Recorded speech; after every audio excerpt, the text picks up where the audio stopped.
नमस्कार दोस्तों, मेरा नाम राजेश बब्बर है। आपके अपने चैनल यामिनी मियान एस्ट्रोलॉजी में बहुत बहुत स्वागत है। आज एक नया टॉपिक स्टार्ट करने जा रहा हूं, डाइवोर्स एंड सेपरेशन। कौन से प्लैनेट्स उसके रिस्पॉन्सिबल होते हैं, क्या कॉम्बिनेशंस होते हैं, किस तरह से आपको चीज़ों को देखना है। बहुत सारी वीडियोस इस पे कम से कम 6-7 अलग अलग वीडियोस बनाऊंगा। टॉपिक यही रहेगा, डाइवोर्स एंड सेपरेशन। तो उसी से रिलेटेड आज पहला पार्ट है। इसमें कुछ राहु देव के बारे में मैं आपको बहुत जानकारी दूंगा। नेक्स्ट वीडियोस में कौन से प्लैनेट क्या रिजल्ट देते हैं, किस वजह से डाइवोर्स होता है और क्या कॉम्बिनेशंस होते हैं कुंडली में, ये कैसे देखना है। बहुत सारे वीडियोस में, आने वाले वीडियोस में आपको डिटेल्स में बताऊंगा। तो वीडियो आरंभ करने से पहले भगवान गणेश जी और भगवान शनिदेव से आराधना करूंगा सबके घर में सुख और शांति बनाए रखें। तो आइए अपना वीडियो आरंभ करते हैं, डाइवोर्स एंड सेपरेशन। इससे पहले आपको ये थोड़ा सा बता देता हूँ, मेरा भृगु नंदी नाड़ी का कोर्स बैच 12 स्टार्ट होने जा रहा है। जो लोग ज्वाइन करना चाहते हैं मुझे कॉल कर सकते हैं, व्हाट्सअप कर सकते हैं। डिटेल्स आपको वीडियो के स्टार्टिंग में दिखता रहेगा। तो डाइवोर्स एंड सेपरेशन एक बहुत ही महत्वपूर्ण विषय है। बहुत से लोग इससे आजकल प्रभावित भी हैं और बहुत सारे अभी ऐसे केसेस भी हो रहे हैं जहाँ पे लड़कियों की मैरिज होती है, फिर उनमें प्रॉब्लम होती है, घर वापस आना पड़ता है, डाइवोर्स होता है, इल्जाम लग जाता है, एक्विजिशंस लग जाते हैं, मारपीट होती है, बहुत से ऐसे इश्यूज होते हैं। तो किस तरह से इसको कुंडली में देखना है, ये बेसिक आपको मैं तरीके सिखाऊंगा, प्लस कुछ एग्जाम्पल चार्ट्स भी लेंगे आने वाली वीडियोस में। तो आज दो मेजर शैडोई ग्रह हैं, राहु और केतु। इनके ऊपर बहुत सारी प्रेडिक्शंस डाइवोर्स और सेपरेशन को लेकर होती हैं। तो ये कैसे कुंडली में देखना है ये मैं आपको बताऊंगा, लेकिन आज सिर्फ मैं आपको बता रहा हूं राहु देव और केतु देव ये दोनों शैडोई प्लैनेट्स हैं। तो शैडोई प्लैनेट्स यानी छाया ग्रह हैं। इनका क्या मतलब होता है कि अचानक से आपके जीवन में ये प्रॉब्लम्स लेकर आ जाते हैं दोस्तों। और प्रॉब्लम्स कब आती है, टाइमिंग कब होता है, ये भी थोड़ा सा मैं आपको यहाँ बताऊंगा। तो ये फर्स्ट पार्ट है डाइवोर्स एंड सेपरेशन का। राहु देव अचानक से आपके जीवन में प्रॉब्लम्स लेके आते हैं। कैसे, जिस भाव में वो बैठे होंगे वहां से आपको देखना है। ये टोटली लगन कुंडली से आपको देखना है। जिस भी भाव में राहु देव होंगे वहां पे अचानक आपके जीवन में प्रॉब्लम्स आ जाती हैं। और ये प्रॉब्लम्स कभी कभी इतनी सीवियर हो जाती हैं कि हस्बैंड वाइफ में सेपरेशन, डाइवोर्स और बहुत सारे ऐसे इंसिडेंट्स हो जाते हैं दोस्तों। तो पहला पार्ट राहु देव पर ही रहने वाला है। तो अगर कुंडली में राहु देव लगन में एक एक या दो प्रेडिक्शंस में हर भाव के बारे में आपको बताऊंगा। जब टेक्निक आपको समझ आ जाती है तो फिर उसको और एक्सपैंड करने में कोई दिक्कत नहीं होता है। तो अगर लगन में आपको राहु देव है, लगन आपके शरीर को रिप्रेजेंट करता है, तो अचानक से आपके जीवन में प्रॉब्लम आ जाती है। ये प्रॉब्लम बहुत सीवियर भी हो जाती है। अगर राहु देव पर कुंडली में बहुत ज्यादा पाप प्रभाव होगा तो ये बहुत सीवियर प्रॉब्लम हो जाता है। जिस राशि में राहु देव होंगे बॉडी के उस पार्ट पर ये बहुत ज्यादा इफेक्ट डालता है। तो लगन में अगर राहु देव है तो बिल्कुल अचानक से आपके जीवन में एक बड़ी समस्या आकर खड़ी हो जाएगी। कोई मेजर एक्सीडेंट हो सकता है, कोई मेजर रोग हो सकता है, किसी तरह से आपको प्रॉब्लम हो सकता है। कहाँ पे, जिस साइन में राहु देव बैठे होंगे बॉडी के उस पार्ट में।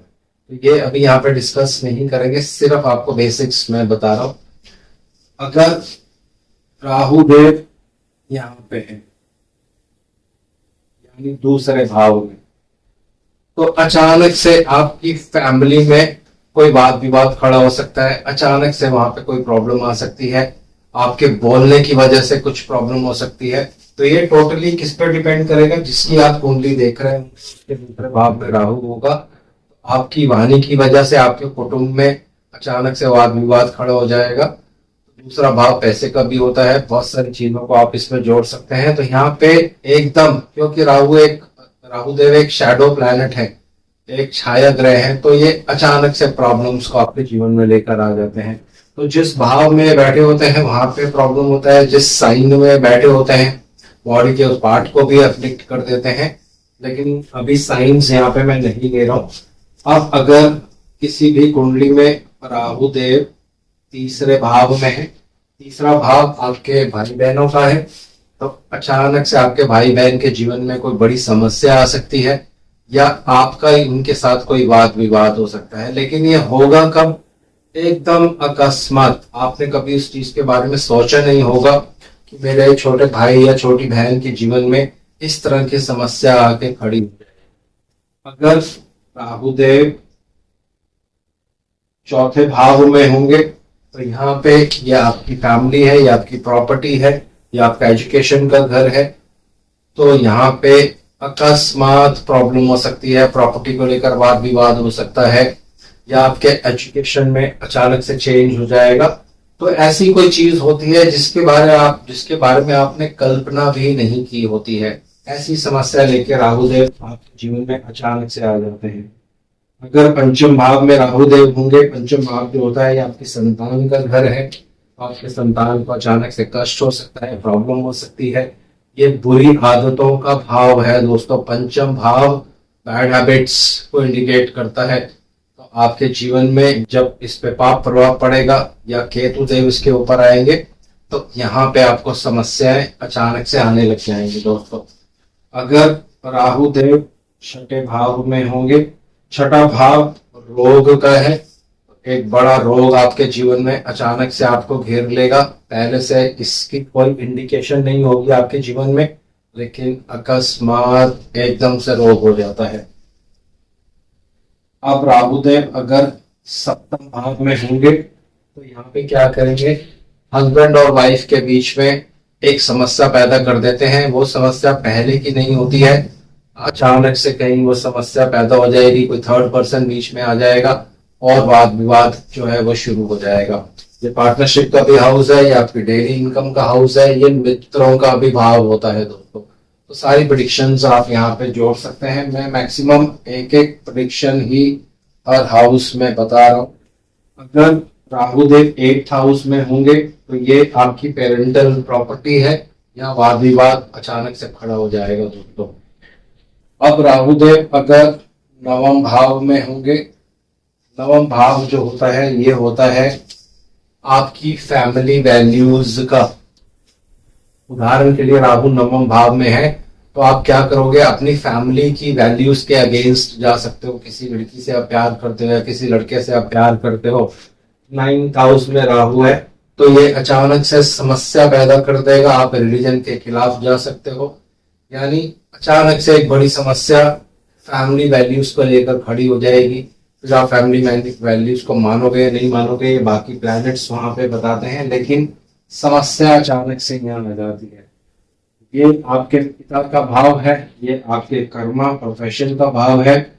तो अचानक से प्रोफेशन में एकदम से अप डाउन हो जाएगा। आपका काम चलते चलते एकदम डाउन हो जाएगा, या कभी कभी बंद भी हो जाता है, या उसमें बहुत उतार चढ़ाव आना शुरू हो जाता है। पिता की लाइफ में भी अचानक से उतार चढ़ाव ये दे सकता है। अब अगर राहुदेव 11वें भाव में है तो 11वां भाव जो होता है ये आपके मित्रों का भाव है। मित्रों की वजह से आपके जीवन में अचानक से एक बड़ी समस्या आके खड़ी हो जाएगी दोस्तों, जिसकी आपने कल्पना भी नहीं की होगी। ये 12वां भाव जो होता है ये खर्चे का भाव है, ये एक्सपेंसेस का भाव है, ये आपके बेडरूम प्लेजर्स भी है। तो एक चीज यहाँ पे मैं प्रेडिक्ट करके आपको बता देता हूँ, ऐसा खर्चा जिसके बारे में आपने कल्पना नहीं की होगी, सोचा भी नहीं होगा, अकस्मात एकदम ऐसा खर्चा आपके जीवन में आ जाएगा जो रोग या हॉस्पिटल से रिलेटेड होगा, और वो आपको किसी न किसी तरह से फिर मैनेज करना पड़ेगा। तो अकस्मात खर्चा करवाने में बहुत एक्सपर्ट होते हैं राहुदेव, खासकर जब ये 12th हाउस में होते हैं। तो पूरे हाउसेस मैंने यहाँ पे कवर कर दिए हैं। सिंपल ही टेक्निक है, जहां पे राहुदेव होंगे कुंडली में वहां पे अचानक आपके जीवन में समस्या आ जाती है दोस्तों। अब यहाँ पे कुछ और भी इसमें ऐड करने की कोशिश करते हैं। समस्या कब आ सकती है, ये टाइमिंग ऑफ इवेंट भी आप इसमें निकाल सकते हैं। उदाहरण मैं आपको देता हूँ, एक किसी की कुंडली में राहुदेव 6 नंबर में है। उदाहरण मैंने 6 नंबर का इसलिए लिया है क्योंकि अभी गोचर में केतु देव 6 नंबर में ही चल रहे हैं। तो आपको दो चीजें यहाँ पे लेनी होती हैं। जब केतु देव राहु देव के ऊपर गोचर करे, ये पहला नियम, या उसके ट्राइन में आ जाए ये दूसरा नियम, या उसके त्रिकोण में आ जाए ये दूसरा नियम। लेकिन जब केतु देव राहु देव के ऊपर आ जाते हैं तो उस समय में जो मैं आपको बता रहा हूं, अचानक से आपके जीवन में समस्या आने वाली है। कहां पर? क्योंकि ये फैमिली का भाव है, फैमिली को लेकर। दूसरा 6 नंबर राशि आपके पेट के निचले हिस्से को, यानी जो इंटेस्टाइन होता है वहां पे इंडिकेशन करता है, वहां पे प्रॉब्लम आ सकती है। और साथ में आपको देखना है 6 नंबर के स्वामी बुध देव बनेंगे। बुध देव जहां भी जाकर कुंडली में बैठेंगे, जिस ग्रह से युति करेंगे, उस ग्रह के कारकत्व के अनुसार उस ग्रह से जो भी रिलेटिव देखा जाएगा, उस रिलेटिव से आपको समस्या आ जाएगी दोस्तों। उदाहरण के लिए 6 नंबर के स्वामी बुध देव हैं और बुध देव कुंडली में, बुध देव और सूर्य देव उदाहरण के लिए मैं ले लेता हूं, एक साथ बैठे हैं। ये कुंडली के मैं भाव नहीं ले रहा हूं, सिर्फ आपको कंजंक्शन बता रहा हूं कि राहु 6 नंबर में है, केतु देव गोचर में यहाँ पे आ गए, तो समस्या अचानक से आपके यहाँ आ गई है। क्योंकि इसके ऊपर जब एक नेगेटिव प्लैनेट का ट्रांजिट होता है राहु देव के ऊपर, तो ये समस्या देना शुरू कर देते हैं। तो दूसरा भाव पीड़ित होगा, फैमिली में कोई प्रॉब्लम होने लग जाएगा। और फिर 6 नंबर राशि के स्वामी बुध देव ये सूर्य देव के साथ युति कर रहे हैं। तो सूर्य देव पिता के कारक माने जाते हैं, गवर्नमेंट के कारक माने जाते हैं। यहाँ से आपको समस्या आ सकती है, या तो पिता से वाद विवाद हो सकता है इस पीरियड में, या गवर्नमेंट से रिलेटेड कुछ प्रॉब्लम हो सकती है, या आपके जो बॉस होंगे, अगर आप जॉब करते हैं, जो आपके बॉस होंगे उनके साथ कोई वाद विवाद खड़ा हो सकता है दोस्तों। तो जब तक यहाँ पे केतु देव रहेंगे, इस पूरे 1.5 साल में कुछ ना कुछ परेशानियां आपको क्रिएट करते रहेंगे। लेकिन जब ये इसकी डिग्रीज पार कर जाते हैं तो ये आगे फर्दर बहुत सारे एडवांस फॉर्मूलेज हैं, लेकिन एक सिंपल टेक्निक आपको मैंने बता दी है। राहु देव जिस भाव में रहेंगे वहां पे अकस्मात प्रॉब्लम आनी शुरू हो जाती है। प्रॉब्लम कब आती है? जब राहु देव के ऊपर कोई नेगेटिव ग्रह लंबे समय के लिए गोचर करता है। अगर मंगल इसके ऊपर गोचर करेंगे तो वो समस्या 30-40 दिन के लिए ही रहने वाली है। लेकिन अगर केतु देव या शनिदेव राहु देव के ऊपर गोचर करेंगे तो समस्या लंबे समय तक चलती है दोस्तों।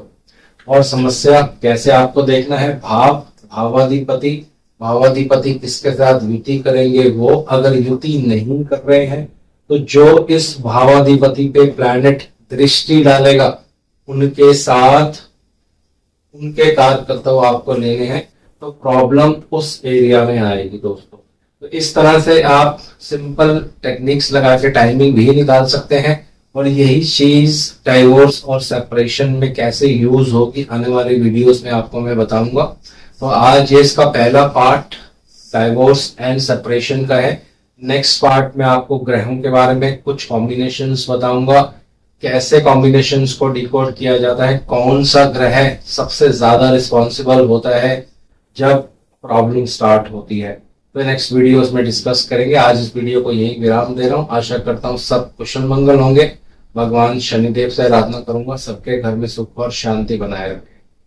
जय शनिदेव।